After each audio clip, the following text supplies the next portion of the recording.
Paz do Senhor, pastor João Peixoto.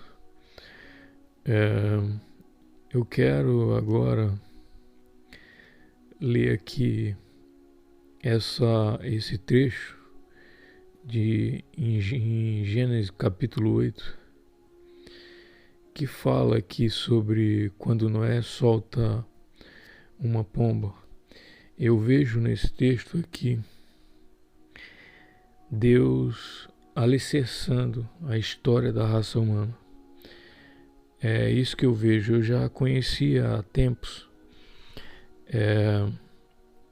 esse texto aqui da pomba, mas eu quero reler ele aqui para me contextualizar com isso que eu descobri hoje à noite, na noite desse 21 de março.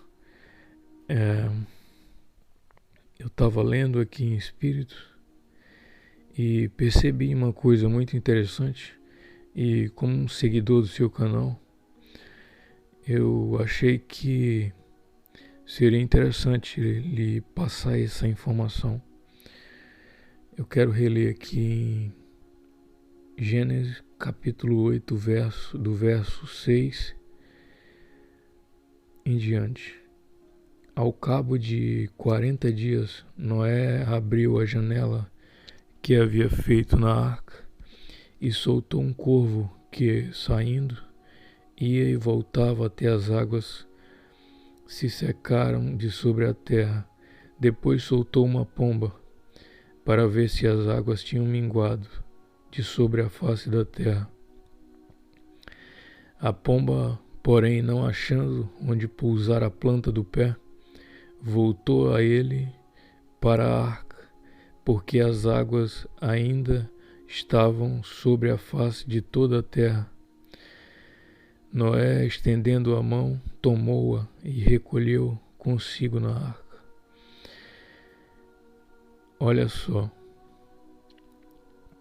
esse período todos nós sabemos aqui, pastor, que é o período da dispensação da lei, na dispensação da velha aliança. Deus vinha, falava com os homens, mas parece que nada funcionava.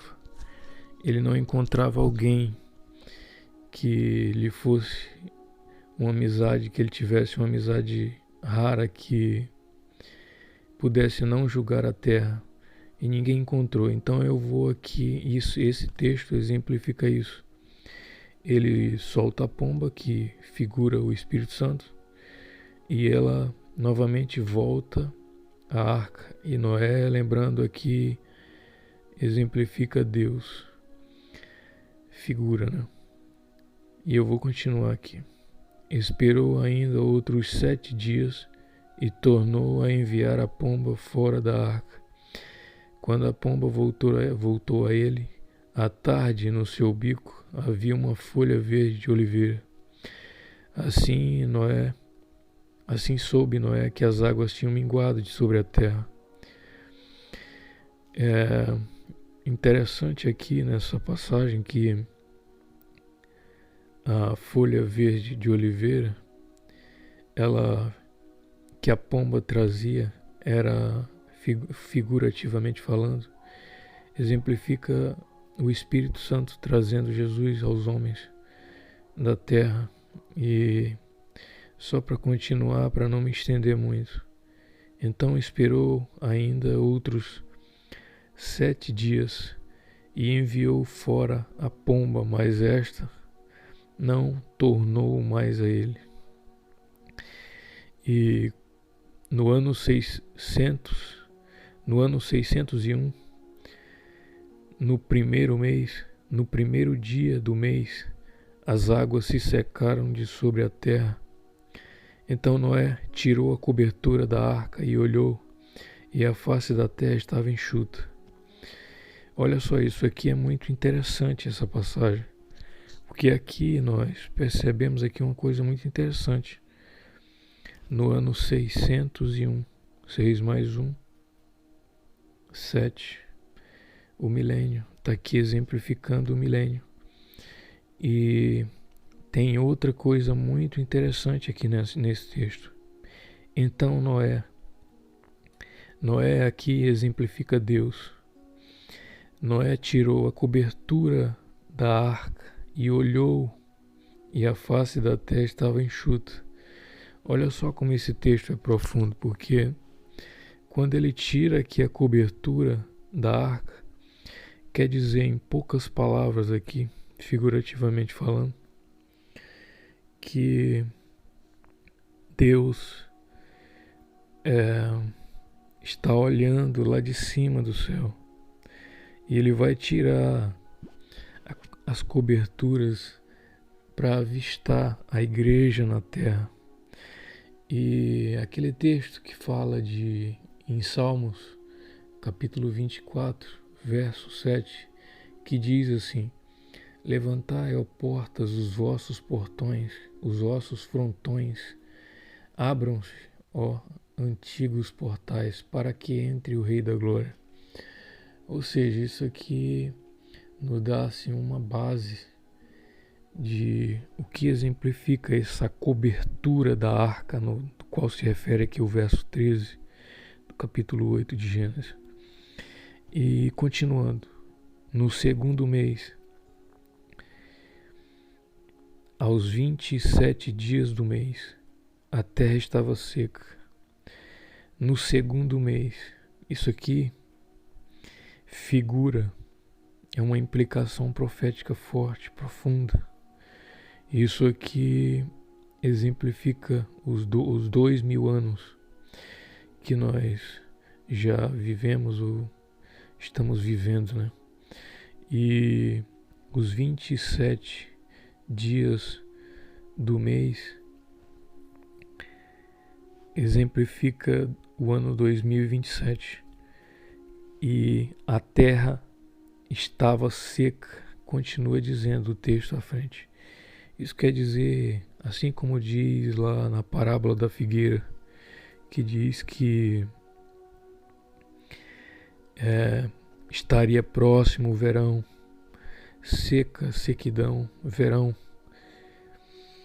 E eu vou continuar o texto aqui no título aqui, em que continua aqui o texto, que diz que Noé e sua família saem da arca. Agora eu percebo, pastor, que as coisas elas se invertem nesse texto um pouco. Não tanto, mas que se invertem, olha só, note só. Então disse Deus a Noé: sai da arca, tu e tua mulher, teus filhos e as mulheres de teus filhos. Olha só como diz aqui: sai da arca, tu e tua mulher. Ou seja, esse texto aqui é muito profético, porque, veja bem, tente entender isso. Aqui nós já estamos vendo aqui a igreja já nas bodas do Cordeiro. E aqui, então, como diz aqui no verso 15, então disse Deus a Noé. Deus agora diz ao filho, que agora Noé exemplifica, figura o filho, diz a ele: sai da arca. Ou seja, e ele diz assim: sai da arca, tu e tua mulher. Olha como isso é claro. Quer dizer, sai agora, desce dos céus e vai com a igreja buscar Israel. Ou seja, ou melhor, vai até Israel livrá-los da peleja. É forte, meu irmão. E olha só uma coisa também muito interessante. Esses calendários, eu não sei se o áudio tá dando de ouvir bem aí, mas essa cronologia bíblica, dos quais os historiadores aí montaram, essa cronologia bíblica, o ano 2019 corresponde ao ano 6.126. O senhor sabe, o senhor deve conhecer bem que existem erros nesses calendários, tanto o hebraico quanto o calendário gregoriano. Uns dizem que o calendário gregoriano possui 200 anos, 300 anos de erro. São margem de erros. O hebraico também possui erros. Muitos dizem até que isso foi os próprios judeus ocultaram isso para que eles não percebessem a vinda do Messias deles esperado, né? E a gente percebe que, como já se passou 2000 anos, agora a gente volta para um texto muito interessante da Bíblia, aquele que profetiza o nascimento de Israel. Olha só aqui. Aquele texto de Isaías, capítulo 66, verso 8. Quem jamais ouviu tal coisa, quem viu coisas semelhantes, poder-se-ia fazer nascer uma terra num só dia, nasceria uma nação de uma só vez, mas logo que Sião esteve de parto, deu à luz a seus filhos. Olha só, Isaías profetizou isso. Dali de 1948 até Isaías são 2.600 anos. Se esse calendário nosso já passou dos 2.000 anos, ninguém sabe a margem de erro. Dizem que já passou dos 2.000 anos, outros dizem que não. Ninguém sabe a margem de erro, e por isso que Deus, já sabendo que haveria essa confusão, essa má interpretação ou essa falta de fontes de informações, Jesus tratou de dar aquele conselho aos judeus, aquele alerta na parábola da figueira, que não deixando que eles se perdessem no tempo. Quando eles vissem a figueira brotar e que ela viesse a florescer, que o tempo já estaria bem próximo.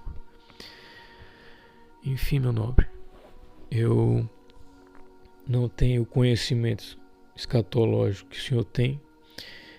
Entendo um pouquinho da coisa, mas lhe dando essa luz aí, eu sei que o senhor vai conseguir muito bem montar esse quebra-cabeça aí e fazer um vídeo aí para nós no canal. Porque eu creio que essa é a última hora. Em nome de Jesus.